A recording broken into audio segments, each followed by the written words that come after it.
Bonjour à tous et toutes. Là, je fais une vidéo en fait sur les armes de manière générale.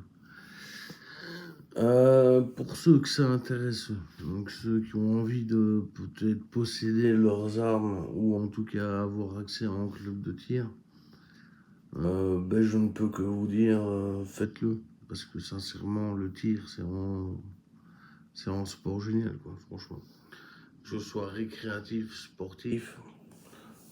Enfin, en tout cas, ça c'est belge. Au niveau français, c'est un peu différent. Mais enfin, vous devez faire réussir en test théorique et puis deux tirs ou trois tirs réussis. Enfin, nous en Belgique, c'est un peu plus simple pour les examens théoriques, enfin pratique. Mais voilà, donc ce sera peut-être une vidéo en deux parties, je vais voir. Mais en fait, quelles sont un peu les armes sympas, vraiment, que moi je trouve. Ça fait quand même 20 ans que je tire, donc je connais un peu les armes. Je vais dire, pour commencer, sincèrement, je déconseille toutes les armes en 22 long.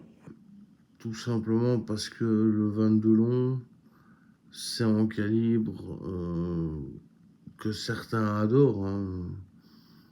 Je dis pas que le 22 c'est de la merde, hein. Je vous donne juste mon avis, hein. Je dis juste, c'est bien, ça coûte 5 euros pour une boîte de 50, donc évidemment ça ne coûte pas très cher, mais en termes, je veux dire, de sensation, de tir, vous allez très vite en avoir marre avec en 22.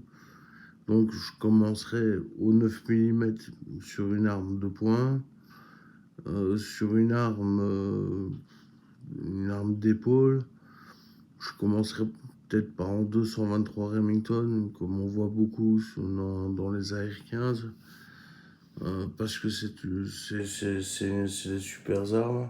Ça coûte pas encore trop cher. Le mien Schmeiser est à 2400 avec le Red Dot dessus. Voilà, bon, c'est en prix, mais c'est pour la vie, hein. Donc voilà, moi je pense vraiment qu'il faut, dans un premier temps, 9 mm, si c'est en revolver évidemment, mettre pour le même revolver en 38 et en 357 Magnum. Ça c'est vraiment le top. Vous avez vraiment deux calibres complètement différents sur une seule arme. Donc voilà. Pour le reste, ce sera dans la partie 2.